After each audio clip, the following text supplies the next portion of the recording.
জয় গুরু, জয় শ্রী শ্রী ত্রৈলঙ্গ স্বামীজির জয়। আজ পাঠ করে শোনাবো আমার একটা ভীষণ প্রিয় অংশ ত্রৈলঙ্গ স্বামী সমগ্র বইটি থেকে। জীবনী ও সংকলন শ্রী অপূর্ব চট্টোপাধ্যায়, ভূমিকা লিখেছেন শ্রী সঞ্জীব চট্টোপাধ্যায়। সেই বইয়ের একদম শেষের অংশে রয়েছে শ্মশান, যা লিখেছেন শ্রী উমাচরণ মুখোপাধ্যায়। শ্রী উমাচরণ মুখোপাধ্যায় হলেন শ্রী শ্রী ত্রৈলঙ্গ স্বামীজির মন্ত্র শিষ্য।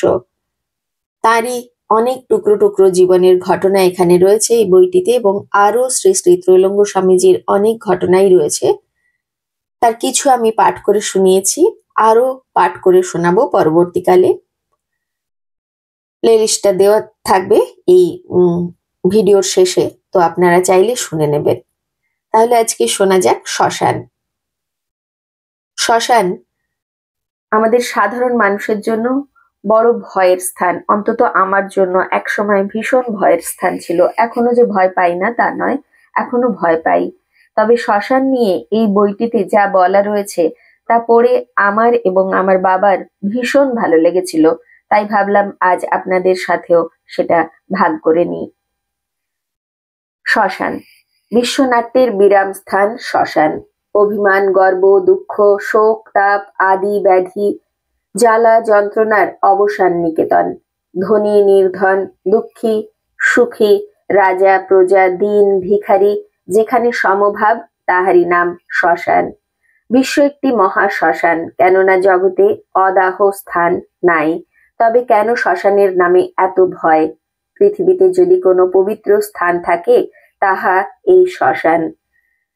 যে পুত ধামে পুত মোনা সদানন্দে বিরাজিত, সেই স্থানের নাম শ্মশান। একদিন মহেশ্বর কহিলেন, দেবী, আমি পবিত্র স্থান অন্বেষণ করিয়া অদ্যপি সমুদয় পৃথিবী পর্যটন করিয়া থাকি, কিন্তু শ্মশান অপেক্ষা কোন স্থানই পবিত্র বলিয়া জ্ঞান হয় না। তাই শ্মশান বাস করিতে আমি নিতান্ত অভিলাষী হইয়াছি।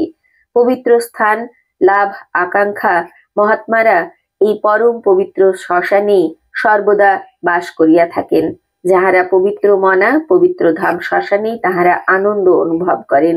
এখানে ক্রোধ নাই, মাৎসর্য নাই, কাম নাই, ভয় নাই, লোভ নাই, ক্ষয় নাই, হিংসা নাই, কুটিলতা নাই, নাই অসুয়া, নাই অসুচি। সেজন্য এই শ্মশানে মহাপুরুষেরা মহানন্দে অধিষ্ঠান করিয়া থাকেন। জীবের মহা বিশ্রাম স্থান, চির শান্তিধাম, এই সেই মহাশ্মশান। এই মহাশ্মশানে মহাশয্যায় মহাশয়নে মহাশয়রা তিনজনে নির্জনে এই ঘোর নিশীথে এখানে কিসের যুক্তি করিতেছেন?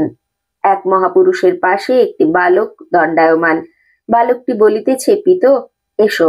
ক্রোড়ে একটি বালিকা শায়িত ও নিদ্রিত, মাঝে মাঝে চমকিয়া উঠিতেছে আর বলিতেছে, বাবা চলো, আর যন্ত্রণা সয় না। মহাপুরুষ বলিতেছেন, বৎস, এখনো নিশা অবসান হয় নাই। চতুর্দিক গাঢ় নিস্তব্ধ, ঘোর অন্ধকার। আমি এই নিশায় তোকে লইয়া কোথায় যাইব? আমি কি তোদের ছেলে মানুষের কথাই যাইব? যখন আমার ইচ্ছা হইবে, যাইবার উপযুক্ত সময় বোধ করিব, তখনই তোকে লইয়া যাইব। তোর যদি যন্ত্রণা হইয়া থাকে, আয়, তোর গায়ে হাত বুলাইয়া দিই। মহাপুরুষ বালিকার গায়ে হাত বুলাইয়া দিলেন। বালিকা পুনরায় নিদ্রিত হইল। বালিকা কিয়ৎক্ষণ পরে আবার চমকিয়া উঠিল, বলিল, পিত, আর যন্ত্রণা সয় না, এইবার চলো।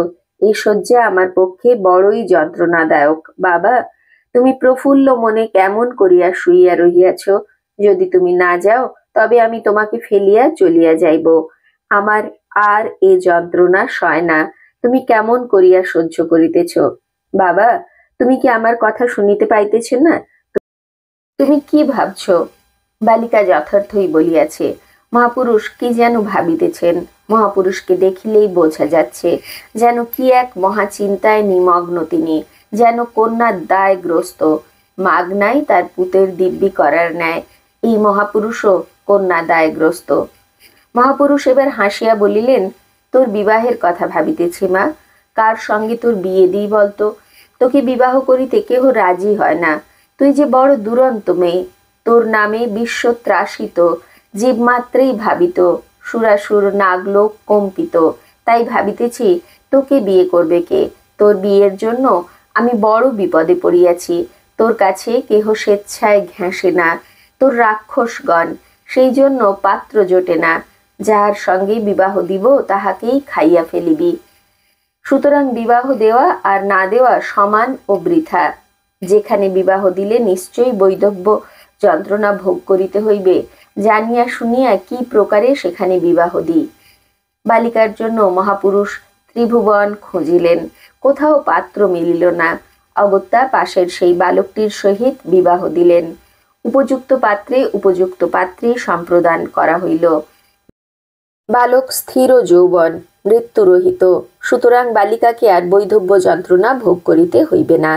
মহাপুরুষ এই ত্রিভুবন নিমন্ত্রণ করিয়াছিলেন, মহা ঘটা করিয়া এই বিবাহ দিবেন স্থির করিয়াছিলেন। কিন্তু দুঃখের বিষয়, নিমন্ত্রণ রক্ষা করিতে কেহই আসেন নাই।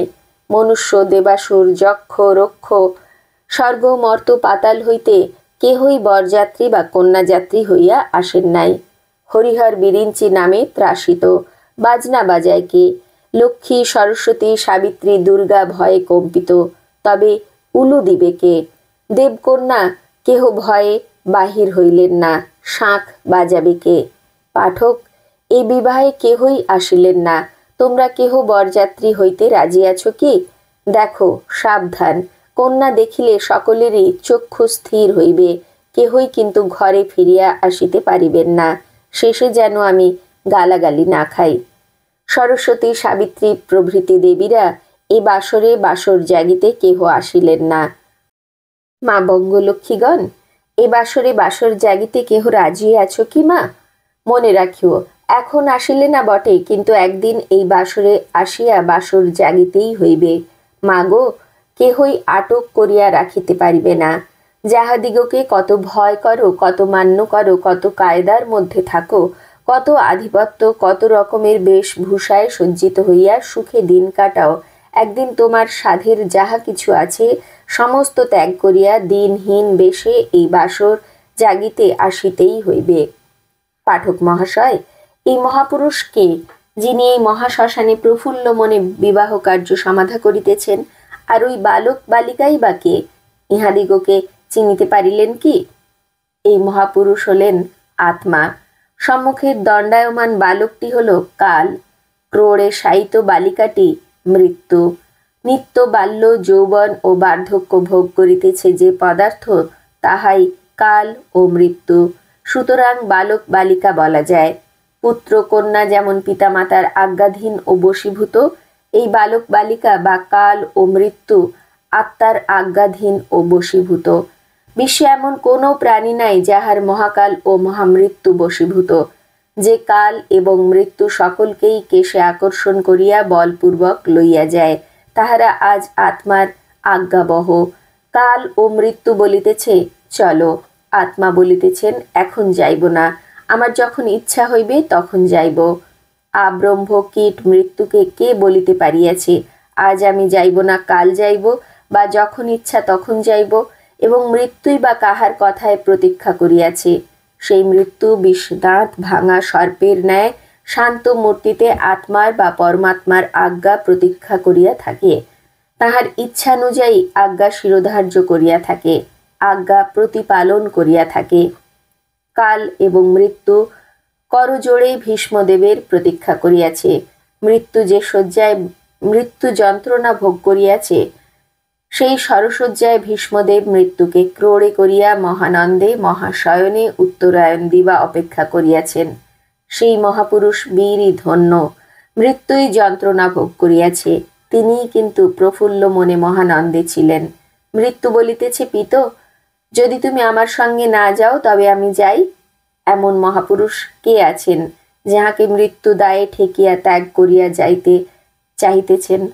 পক্ষান্তরে যিনি করুণাবশ হইয়া মৃত্যুকে ছাড়িতে চাহিতেছেন না, উপরন্তু তাহার আবদার রক্ষার্থে ইচ্ছুক হইয়াছেন, সেই মহাপুরুষ মৃত্যুর গায়ে হাত বুলাইয়া দিতেছেন আর বলিতেছেন, বৎস, এখন দক্ষিণায়ন নিশা অবসান হয় নাই।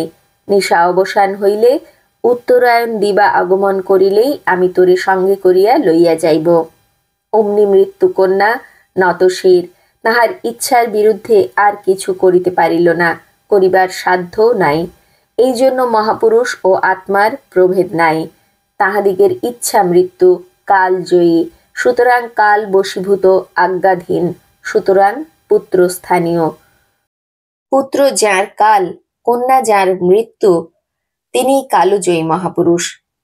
জগতে সেই যোগীবরই ধন্য, যিনি এই সংসারের ছায়াবাজি ভুলিয়া চিরকাল শ্মশানে বাস করেন এবং এই স্থানে বসিয়া এক মনে যোগ অভ্যাস করত নিশ্চয়ই ভগবানকে পাইয়া থাকেন। এই সেই শ্মশান, যেখানে যোগীর প্রধান মহাদেব বসিয়া যোগ করেন। প্রকৃতির লীলাভূমি রজত কৈলাস যাহার সুখের নিবাস, তিনি এই শ্মশানকে প্রাণ অপেক্ষা প্রিয়তম জ্ঞান করেন। প্রাণ খুলে এই বিশ্ব সংসার ভুলিয়া তিনি যাহা ভাবেন, যদি আমরা সেই ভাবনা হৃদয়ঙ্গম করিতে পারিতাম, তাহা হইলে আমরাও এহেন শ্মশান ছাড়িয়া কখনো এই অনিত্য সংসারে মজিয়া থাকিতে পারিতাম না। এখানে সাম্য বৈষম্যের তারতম্য নাই, এখানে ছোট বড় বিচার নাই, এখানে স্বার্থপরতা নাই, এখানে পরনিন্দা নাই, এখানে বিদ্বান ও নির্বোধ অভিন্ন হৃদয়। যেমন নানা দিক হইতে নদী সকল প্রবাহিত হইয়া শেষে সমুদ্রে মিশিয়া এক হইয়া যায়, সেইরূপ নানা দেশের নানা লোক নানা জাতি আসিয়া এই পুণ্যভূমি শ্মশানে সমবেত হয়। শ্মশান পরম পবিত্র ও পরম যোগের স্থান। এখানে পাপী বা পুণ্যবান, মূর্খ বা বিদ্বান সকলকে সমভাবে সরল হৃদয়ে একত্রে শয়ন করিতে হয়। এখানে অন্ধ খঞ্জ বধির গলিত কুষ্ঠধারী রূপের কন্দর্প রাজা প্রজা ভিখারি সকলকেই এক শয্যায় শয়ন করিতে হয়। এই স্থানে জাতিভেদ কোনো কালেই নাই। ব্রাহ্মণ ও চণ্ডালে, সবল ও দুর্বলে, দাতা আর কৃপণে মনের সুখে এক শয্যায় শয়ন করিয়া থাকে। রাজা মহারাজা অথবা জমিদার কোমল পুষ্পশয্যা বা দুগ্ধ ফেননিভ শয্যা পরিত্যাগ করিয়া এখানে সেই একই শয্যায় শয়ন করিয়া মহাসুখে চিরকালের জন্য নিদ্রা গিয়া থাকেন। এই স্থানে সতী নাই, অসতী নাই, বন্ধা নাই, পুত্রবতী নাই, অবিরা নাই, সকলেরই তুল্য গতি। এখানে ঘুমাইলে জন্মের মতো রোগ শোক ঘুচিয়া যায়, চির দুঃখের অবসান হইয়া চির সুখ ভোগ হয়। এখানে আসিলে প্রাণায়াম সিদ্ধ হয়, এখানে আসিলে বিনা বায়ুরোধে কুম্ভকের উদয় হয়, এখানে আসিলে শ্বাস প্রশ্বাসের ক্রিয়া একেবারে লয় হইয়া সকলের প্রাণ চির সমাধির সুখ অনুভব করত, চিরকালের জন্য সমস্ত জ্বালা যন্ত্রণা ভুলিয়া চিরদিনের জন্য সুখ ও শান্তি উপভোগ করে। শান্তি, শান্তি, শান্তি। সত্যি আমরা কথায় কথায় বলি না, শ্মশানের শান্তি। একমাত্র শান্তি বোধহয় শ্মশানেই পাওয়া যায়। শ্রী গুরুদেবের কৃপায় আমরা যেন শ্মশানকে সর্বদা নিজের মনের মধ্যে বসিয়ে রাখতে পারি, শ্মশানকে ভেতরে নিজের ভেতরে জাগ্রত করে রাখতে পারি। তাহলেই আমাদের মনের সমস্ত চঞ্চলতা, অস্থিরতা, সমস্ত রাগ শোক দুঃখ সবকিছুই অবসান হয়ে যাবে, চির শান্তি বিরাজ করবে মনের মধ্যে। এটাই তো আসল শান্তি, এটাই তো আসল সত্য। সেটা যেন আমরা সর্বদা মনে রাখতে পারি, এই প্রার্থনাই করি তার শ্রীচরণে। আজ এই পর্যন্তই। জয় গুরু, গুরু কৃপা হি কেবলম। জয় শ্রী শ্রী ত্রৈলঙ্গ স্বামীজির জয়। জয় গুরু।